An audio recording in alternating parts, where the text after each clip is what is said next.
हो हो, आता फोन ठेव. आईचा फोन होता. बहिणीचं लग्न ठरलंय ना. फर्निचर खरेदीसाठी अनेक शॉप मधल्या सेल आणि डिस्काउंट बद्दल बोलत होती. अहो, या सेल आणि डिस्काउंटच्या मोहात आपण टिकाऊ नाही, टाकाऊ फर्निचरची खरेदी करतो. मजबूत आणि लॉंग लाईफ फर्निचरसाठी माझ्या विश्वासाचं एकच नाव, Samarth furniture mall. Samarth furniture and mall, Gulewadi, Sangamner, Sugaon Budruk, taluka Akole, जिल्हा अहमदनगर. उपमुख्यमंत्री एकनाथ शिंदे यांच्या माध्यमातून 2 दिवसात तोडगा काढू, असं भोसले महाराजांनी म्हटलंय. संत शेख मोहम्मद महाराज कोणत्या कुळात जन्माला आले हे महत्त्वाचं नसून त्यांनी केलेलं कार्य, समतेचा दिलेला संदेश महत्त्वाचा आहे, असं वक्तव्य संत शेख मोहम्मद महाराज मंदिर जीर्णोद्धार प्रसंगी सुरू असलेल्या धरणे आंदोलनाला भेटीदरम्यान काल शिवसेना शिंदे गटाचे प्रदेशाध्यक्ष, धर्मवीर आध्यात्मिक सेनेचे आणि वारकरी संप्रदाय युवा मंचचे अध्यक्ष हरिभक्तपरायण अक्षय महाराज भोसले यांनी केलंय. खरं तर सद्गुरू श्री संत शेख मोहम्मद महाराज म्हणजे वारकरी संप्रदायातले अत्यंत महत्त्वाचे आणि अतुलनीय कार्य असणारे संत शिरोमणी आहेत. महाराजांच्या दर्शनाने मन अत्यंत पवित्र आणि मला समाधान वाटलं जातं की महाराजांचं दर्शन घेताना मला पण एका मनात खंत देखील आहे की या ठिकाणी मोठ्या प्रमाणात 17 ऑगस्ट आंदोलन सुरू आहे. खरं तर या आंदोलनाची दखल घेतच आदरणीय एकनाथ शिंदे साहेबांच्या वतीनं मी या ठिकाणी आलेलो आहे. मुळात आपण सगळ्यांना त्याची पूर्वकल्पना असेल की आता जो काही सध्या वाद सुरू आहे त्या वादाची सुरुवात काहीतरी चुकीच्या प्रवृत्तीच्या लोकांनी केलेली आहे. कारण की मुळातच जे तुमचं मूळ स्वभाव आहे, मूळ स्थान आहे, अर्थात सद्गुरू संत श्री शेख मोहम्मद महाराज हे कायम आपण असं म्हणतो की शेख मोहम्मद अविन्न, त्यांचे हृदय गोविंद, त्यांच्या अंतःकरणात हृदयात गोविंदाचा वास आहे. ते रामकृष्णाचं भजन करायचे, आजीवन त्यांनी पंढरपूरची वारी केली आहे. अशा संतांना मात्र कुठेतरी त्यांचं इस्लामीकरण करण्याचा प्रयत्न केला जातोय. मूळ आपण जर पाहिलं असेल, मागचं मी आता काही दस्तावेज देखील पाहिले, माझ्याकडे सुद्धा डॉक्युमेंट ते आहेत, आणि पाहिलं की मूळ तिथे असं होतं की संत शेख मोहम्मद बुवा देवस्थान असं होतं.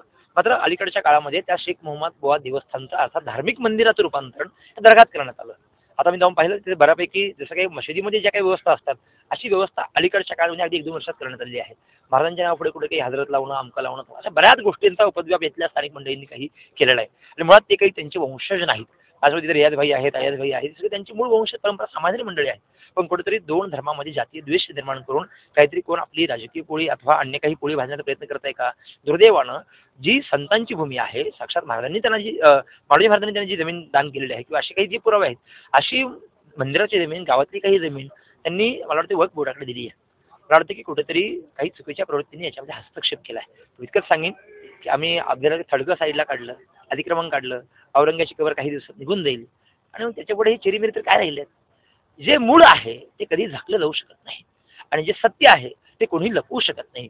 कोणी किती काही त्याच्यावरती अतिक्रमण केली, दावा केला, प्रतिदावे केले तरी सुद्धा सत्य झाकलं जाणार नाही. त्यामुळे सत्याच्या बाजूनेच निश्चित निकाल लागेल. आणि मी गावस्तांनी विनंती केली आहे, त्यांचं आंदोलन तात्काळ मी तर आजच संपवणार होतो, पण एक गोष्ट मला जाणवली की ह्यांचं आंदोलन काय स्वरूपाचं आहे. ते रोज कीर्तन करतात, कीर्तनाला रोज 5,000 लोक आहेत, हे भजन करतात, प्रवचन करतात. किमान या निमित्तानं गावाच्या लोकांचं अधिक प्रबोधन होत आहे आणि एका प्रकारे वारकरी मंडळींना त्यांचा चरित्राचा किंवा आनंद घेता येतो. त्यामुळे फक्त त्यांना म्हटलं की बाबा तुम्ही सुरू ठेवा आपली बैठक होईपर्यंत, अन्यथा यांचं आंदोलन आजच संपलं असं मी जाहीर करणार होतो. पण ठीक आहे, आणि मी या सगळ्यांना शब्द दिला आदरणीय शिंदे साहेबांच्या माध्यमातून तात्काळ मंत्रालयामध्ये याच्यावरती एक विशेष बैठक लागेल आणि त्या अनुषंगानं सगळ्या गोष्टींची पडताळणी करून निश्चित योग्य तो, अर्थात जे मूळ मंदिराचं आहे तर तुम्ही दर्गा करण्याचा प्रयत्न करताय, अन्य काही म्हणजे एकंदर ते आपण असं म्हणतो की तुकोबारायांच्या सानिध्यातले संत आहेत, चंद्रभट बोधले महाराजांच्या सानिध्यातले ते संत आहेत आणि मग त्यांचं कुठेतरी इस्लामीकरण करण्याचा प्रयत्न हा अत्यंत वाईट आहे. आता आम्ही प्रचंड संयमाने घेतोय. खरं तर ज्यांनी हे सगळे उद्योग केले ती मंडळात घराला टाळी ठोकून पळून गेलेत. का बरं? तर त्यांना भीती आहे. एकीकडे संपूर्ण आमचा वारकरी समाज, मी हिंदू समाज म्हणत नाही बरं का, वारकरी समाज म्हणतोय, कारण की शेख मोहम्मद महाराज तरी मुस्लिम समाजाचे असतील, त्यांनी जन्म घेतला असेल, पण त्यांनी आपल्या आयुष्यभर संतांची उपासना केली आहे, भगवंताचं नामस्मरण केलंय आणि त्यांचं कुठेतरी चेहरा मोहरा बदलण्याचा प्रयत्न इथली काही नासकी डोक्याची मंडळी करतायत, ते कधीही आम्ही खपवून घेणार नाहीत. ते आमच्या जेव्हा तावडीत सापडतील निश्चित त्यांचा योग्य तो पाहुणचार आम्ही करू.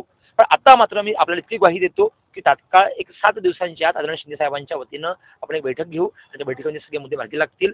मग असे काही फेरफार सुद्धा बघितले, म्हणजे अलीकडच्या काळामध्ये ते फेरफार केले गेलेत, ह्याच्या मागे नेमकं करता कोण आहे ते पाहून त्यांच्या कठोर कारवाई केली जाईल आणि पुनश्च एकदा समस्त ग्रामस्थांना, श्रीगोंदीकरांना त्यांचा जो काही मूळ देवस्थान आहे ते कशा प्रकारे परत त्यांना देता येईल त्याकरता मी प्रामाणिक प्रयत्न करणार आहोत. संत शेख मोहम्मद महाराज यांचा दर्गा नसून मंदिर आहे, त्यामुळं अक्षय तृतीयेला आंदोलन थांबवा आणि इथे सुरू असलेलं भजन कीर्तन हे मंदिरात करा, असा सल्ला हरिभक्तपरायण अक्षय महाराज भोसले यांनी दिलाय. उपमुख्यमंत्री एकनाथ शिंदे यांच्या माध्यमातून याविषयी 2 दिवसात मार्ग काढण्याचा प्रयत्न करणार आहे. तर सुरू असलेल्या आंदोलनात शेवटचं कीर्तन मीच करणार असून गावकऱ्यांच्या मनासारखा निर्णय होईल असा विश्वासही त्यांनी आंदोलनकर्त्यांना दिलाय. Ganesh Kavitkar, C news Marathi, Shrigonda. परंपरा आणि दर्जा या दोन्हींचा मेळ राखत राजपालने जिंकलाय सर्वांचाच विश्वास.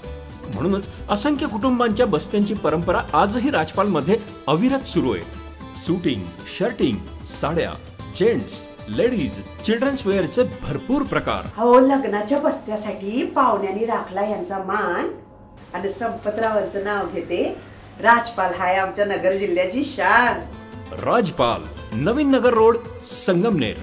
विश्वसनीय कापडांची अखंड परंपरा.